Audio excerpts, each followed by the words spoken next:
फुलझाई ग्रामीण विकास संस्था तथा अध्यक्ष केम्ब्रिज कनिष्ठ महाविद्यालय, आमचे स्नेही सन्माननीय प्राध्यापक वैद्य सर, कार्यक्रमासाठी उपस्थित असलेले ज्यांना राष्ट्रपती पुरस्कार प्राप्त शिक्षक तथा साहित्यिक सर, मला सगळेजण आपापल्या नावापुढे नाव लावतात, अजून काही लावतात, पण साहित्यिक कधीच आपल्या समोर त्यांचं नाव असं एकदम शॉर्ट मध्ये असते.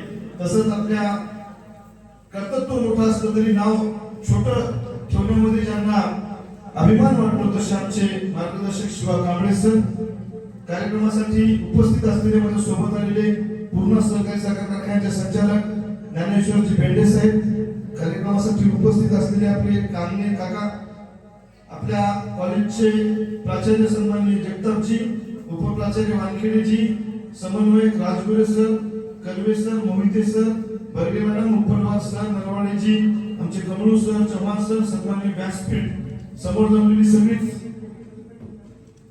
शिक्षक वृंद, सर्व विद्यार्थी मित्र, आज आपल्या इथं स्नेह संमेलनाचा कार्यक्रम ठेवलेला आहे. आणि आताच राजेगोरे सरांनी सांगितलं आणि प्राचार्यांनी सांगितलं की स्नेह संमेलनाच्या निमित्ताने काय होत असते. प्रत्येक जण अभ्यासात आपापल्या पद्धतीनं काम करत असतो, अभ्यास करत असतात. जे काय कॉलेजला आल्यानंतर तुमची काय हे आहे, आर्ट्स असेल, कॉमर्स असेल, सायन्स असेल, त्या क्षेत्रामध्ये काम करत असताना आपल्या अंगामध्ये असलेले जे काही सुप्त गुण आहेत त्या सुप्त गुणांना वाव मिळण्याचं ठिकाण म्हणजे स्नेह संमेलन असते.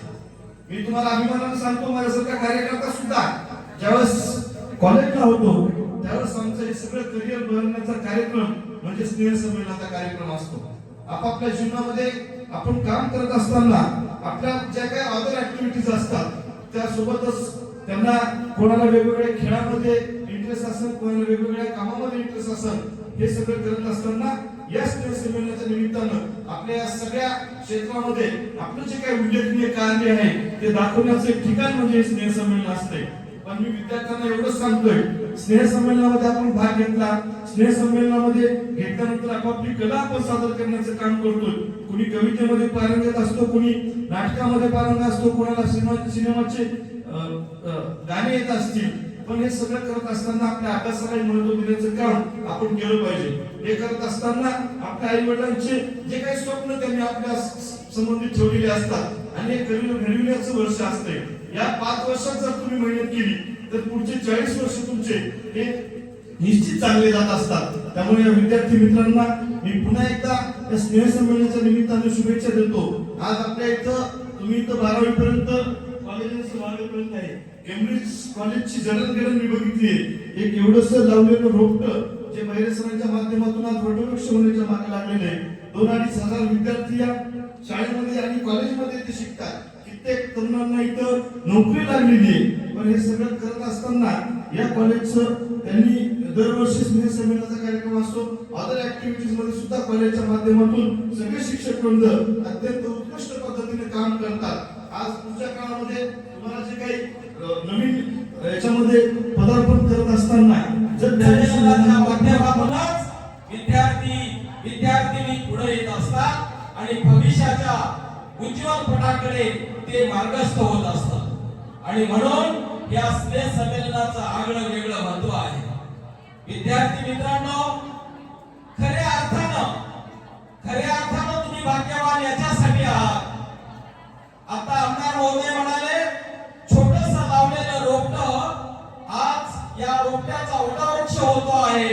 एवढं मोठं महाविद्यालय तुमच्या इथं उभं टाकते आहे आणि या महाविद्यालयाचे तुम्ही खऱ्या अर्थानं विद्यार्थी आहात. तुम्ही खऱ्या अर्थानं भाग्यवान आहात.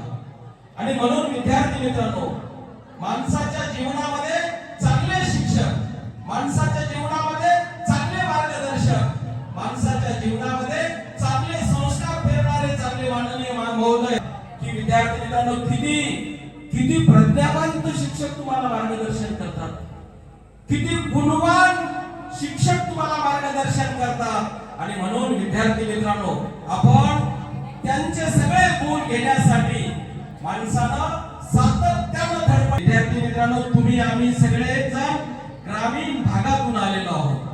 आपण सगळेच जण आपल्या आई वडिलांचे कष्ट, आई वडील आपले मातीत राबतात, मेहनत करतात त्या मेहनतीचं त्या कष्टाचं कुठंतरी चीज झालं पाहिजे याच्यासाठी तुम्ही आम्ही प्रयत्न केले पाहिजे. विद्यार्थी महाराजांनी अत्यंत निष्ठेनं हे हिंदवी स्वराज्य स्थापन केलं. महाराजांच्या शब्दावर जीव देणारे मावळे महाराजांनी तयार केले आणि मग हिंदवी स्वराज्याची स्थापना झाली. विद्यार्थी मित्रांनो, आपणही प्रचंड निष्ठा ठेवून अभ्यासावर आपण मार्गस्थ झालं पाहिजे. मोठी स्वप्न बघा, मोठी स्वप्न पहा आणि मोठी स्वप्न पाहायला कार्यसम्राट, राजकारणी आणि सर्वांना घेऊन चालणारा व्यक्ती तुमच्या प्राण्याचा एकच हेतू असतो की त्यातून आपण काहीतरी घेतलं पाहिजे, त्यांच्यातले सद्गुण आपण घेतले पाहिजे आणि तुमच्यातून उद्या त्यांच्यानंतर हे काम समानासारे राजकारणी व्यक्ती काही निर्माण झाले पाहिजे.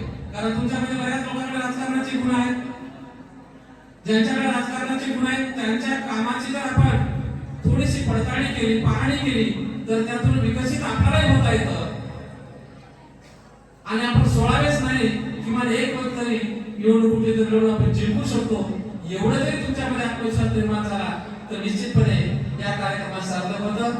त्यासोबत आता तुमच्या समोर शिवा कांबळे सर बोलले, एक कवी साहित्यिक. आपल्याकडे आत्माराम माजेवर सर कवी साहित्यिक आहे. याने आता तुम्हाला एक गोष्ट करायला सांगितली. बरेच मुलं म्हणजे कोणती गोष्ट, बऱ्याच जणांना लक्षात आले, बरोबर आहे का सर? कोणती गोष्ट सर शेवटपर्यंत तुम्हाला सांगितली नाही. सरांना वाटलं तुम्ही ओळखसा, कारण 12वीचे 11वीचे विद्यार्थी तरी 2-3 मुली म्हणतील कोणती गोष्ट. ती मी तेव्हापासून लक्षात ठेवलं तुम्हाला ती गोष्ट सांगायची. म्हणजे तुम्हाला जी गोष्ट नको ती लोक समजते. येताना रस्त्याला मोबाईल चालूच असतो, जाताना रस्त्याला मोबाईल चालूच असतो. मी 10 वेळेस म्हणतो सर पूर्व मोबाईल काढून काय ना जन्म दिला, लहानाचं मोठं केलं, ते प्रेम कधीच आठवत नाही आपल्याला. तारुण्यामध्ये आपला प्रेम म्हणलं एक मुलगी दिसतो, पण त्यापेक्षा आईचं प्रेम आहे, बाबाचं प्रेम आहे, सरांचं प्रेम आहे, मित्र मैत्रिणीचं प्रेम आहे, निकळ